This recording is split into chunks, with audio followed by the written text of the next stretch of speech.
جماعت اسلامی اور قرآن و سنہ موومنٹ نے NA 132 اور PP 175 میں اور اس کے بالمقابل جو پنیا والا حلقہ ہے PP 179 اس کے اندر سیٹ ایڈجسٹمنٹ کی ہے، اور الحمدللہ اس سے ہمارے قدم آگے بڑھے ہیں۔ بحیثیت جماعت اسلامی کے یہاں پارلیمانی لیڈر کے طور پہ میں اس بات کا اعلان کرنا چاہتا ہوں کہ مولانا ابتسام صاحب اس وقت علماء کرام کی جو اکثریت ہے مفاد کے ساتھ کھڑی ہے، یہ حق کے ساتھ کھڑے ہیں، ڈنکے کی چوٹ پہ سچی بات کہتے ہیں۔ پورے ملک کے اندر ان کا ایک وقار ہے، ایک عزت ہے، اور اس حوالے سے جماعت اسلامی نے قرآن و سنہ موومنٹ کے ساتھ مل کر جو سیٹ ایڈجسٹمنٹ کی ہے، اس سے الحمدللہ ہماری کامیابی کا رستہ ہموار ہوگا۔ اور میں اس مجلس کے اندر یہ اعلان کرنا چاہتا ہوں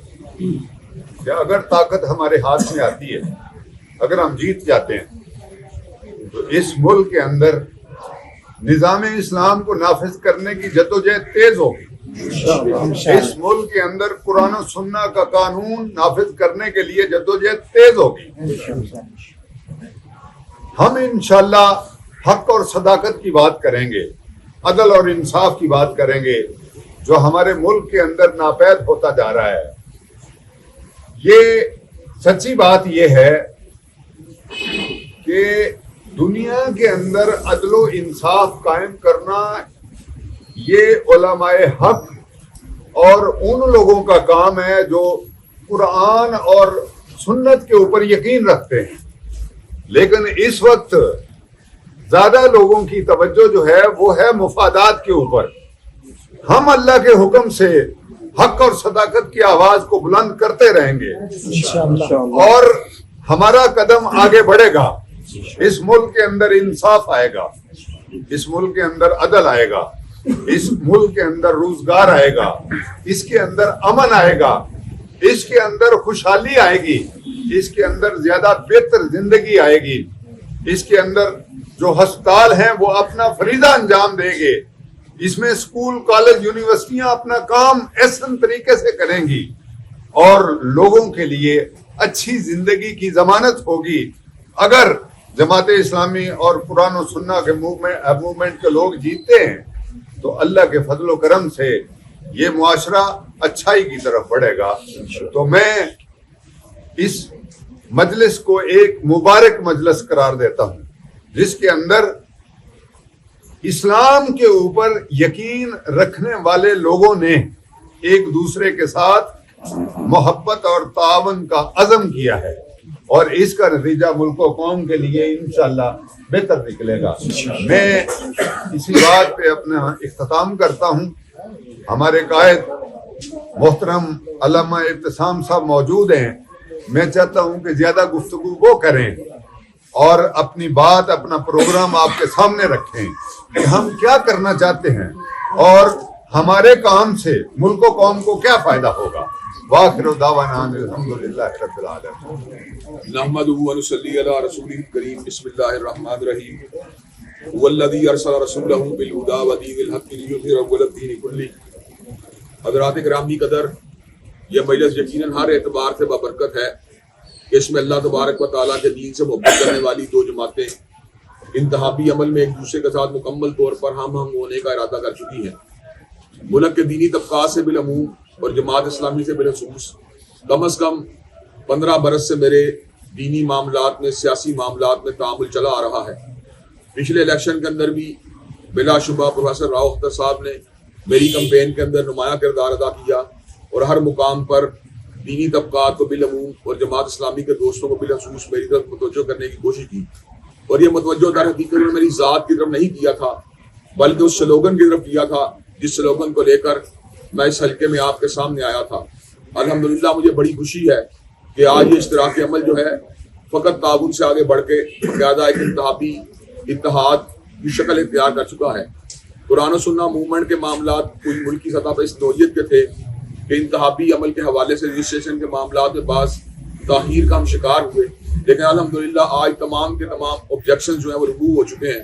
اور ایک دو دنوں کے اندر انتخابی نشان والا معاملہ بھی سارا کا سارا حل ہو جائے گا اللہ تبارک و تعالیٰ کے فضل و کرم سے۔ اس کے بعد ہم یہاں پر مشترکہ طور پر انتخابی کمپین میں حصہ بھی لیں گے، اور یہ تعامل ہمارا فقط اس حلقہ انتخاب کی حد تک یا الیکشن کی حد تک نہیں ہوگا، بلکہ انشاءاللہ پارلیمان میں جانے کے بعد بھی اللہ کے فضل و کرم سے تعامل جاری و ساری رہے گا۔ میں یہ بات سمجھتا ہوں کہ اللہ تعالیٰ کے فضل و کرم سے دینی جماعتیں کسی بھی اعتبار سے بنجر نہیں ہیں۔ ہمارے پاس تعلیمی اعتبار سے اعلیٰ قابلیت رکھنے والے لوگ اور پیشہ ورانہ مہارت رکھنے والے لوگ بڑی کثیر تعداد میں موجود ہیں، اور میں یہ بات سمجھتا ہوں ہمارے مد مقابل لوگوں کے پاس فقط سرمایہ، اثر و رسوخ، جاگیر اور دیگر دنیاوی اور مادی مسائل موجود ہیں، لیکن جہاں تک تعلق ہے ویژن کی بات کا، جہاں تک تعلق ہے تصورات کی بات کا، جہاں تک تعلق ہے مقاصد اور اہداف کی بات کا، تو ہر اعتبار سے دینی جماعتوں کو ان کے اوپر تفوق حاصل ہے۔ اللہ تعالیٰ کے فضل و کرم سے دینی جماعتوں کا ایک چھوٹی سی مثال آپ کے سامنے دیتا ہوں۔ پورے ملک میں اپنی مدد آپ کے تحت 25 لاکھ کے قریب طلباء کو پالنے والی، ان کی تربیت کا اہتمام کرنے والی، ان کی تعلیم کا بندوبست کرنے والی، ان کے یونیفارم کا بندوبست کرنے والی، اور 1 روپیہ ان سے لیے بغیر ان کو دینی اعتبار سے مکمل طور پہ تعلیم یافتہ بنانے کی ذمہ داری اللہ کے فضل و کرم دینی جماعتوں کے اوپر عائد ہوتی ہے، اور یہ سہرا ان کے سر پہ ہے۔ جو لوگ 25 لاکھ لوگوں کی حفاظت کر سکتے ہیں، ان کی تعلیم و تربیت کر سکتے ہیں بغیر ملکی حکومتی یا سرکاری سرپرستی کے، کیا وہ آپ کے حلقے کے معاملات نہیں چلا سکتے؟ اللہ کے فضل و کرم سے سیلاب کے معاملات ہوں یا کوئی ایسا معاملہ جو ملک کے اندر رونما ہوتا ہے، اس میں دینی جماعتیں کردار ادا کرتی ہیں، کسی نے ڈکا چھپا نہیں۔ آپ کو بھی پتا ہوتا ہے کہ آپ نے اپنی ایمانتیں کس کے حوالے کرتی ہیں۔ جب سیلاب زدگان کی مدد کی بات آتی ہے، جب غزہ کے مجروحین کی بات آتی ہے، تو آپ نے مالی تعاون کو سیاسی جماعتوں کے حوالے نہیں کرتے بلکہ دینی جماعتوں کے حوالے کرتے ہیں، اس لیے کہ آپ کو پتا ہوتا ہے کہ آپ کی ایمانتوں میں جو لوگ خیانت نہیں کریں گے۔ لیکن جب ووٹ ڈالنے کی باری آتی ہے، جو کہ اس سے اگلے سٹیج کی بات ہے، جو کہ امور ملکی کو چلانے کی بات ہے، اس وقت آپ اپنی ایمانتوں کو مفادات، پارٹی اور دھڑے کی نظر کر دیتے ہیں۔ میں آپ کے سامنے اس بات کو رکھنا چاہتا ہوں کہ جہاں تک تعلق ہے سیاسیات کی اصل رسول کی بات کا، تو یہ بات بالکل واضح ہے کہ یہ کوئی دنیا داروں کا یا بے دین لوگوں کا پیشہ نہیں ہے، بلکہ نبی کریم صلی اللہ علیہ وسلم کا ارشاد عالی ہے، کان بنو اسرائیل یسوسہم انبیاؤہم، کہ بنی اسرائیل کے سیاسی رہنما ان کے انبیاء تھے، وہ ان کی سیاسی اعتبار سے تربیت بھی کرتے تھے اور ان کے لیے سیاسی اعتبار سے اہداف کو بھی سیٹ کرتے تھے۔ آج دکھ کی بات یہ ہے، جب اللہ کی حاکمیت کی بات کی جاتی ہے، جب نظام مصطفیٰ کی عملداری کی بات کی جاتی ہے، تو اپنے ہی دینی طبقات کے بعد لوگ اس نعرے کو عبث اور غلط قرار دینا شروع کر دیتے ہیں۔ مجھے یہ بات بتلائیے، ملک میں جمہوریت کے علاوہ یا انتخابی عمل کے علاوہ کون سا راستہ ہے جس کے ذریعے ہم آگے چل کے اللہ کی حاکمیت کی بات کر سکیں؟ اس وقت ملک کا حال یہ ہے کہ ہماری پارلیمان کے لیول کے اوپر باقاعدہ طور پہ ٹرانسجینڈر جیسے بل پیش کیے جا رہے ہیں، جن کے مطابق مرد عورت بن کر، عورت مرد بن کے زندگی گزار سکتا ہے۔ خدا نخواستہ یہ کلچر اگر پروموٹ ہو گیا تو کیا ہماری نسلیں عمل قوم لوط والی معاشرے کے اندر اپنی زندگی کو گزاریں گی، جہاں پر قانونی طور پر ہومو سیکسولیٹی کو ملک کے اندر اجازت دے دی ہے؟ کیا اس معاشرے میں ہماری آئندہ آنے والی نسلیں اپنی زندگی گزاریں گی؟ میں یہ بات سمجھتا ہوں کہ ہم گلیاں، کچی نالیاں، پکی نالیوں کے چکر میں پڑے ہوئے ہیں۔ آپ مجھے یہ بات بتلائیں کہ ہم انڈیا سے اس مقصد کے لیے علیحدہ ہوئے تھے کہ ہم نے فقط سڑکیں اور پل اور ڈیم بنانے ہیں۔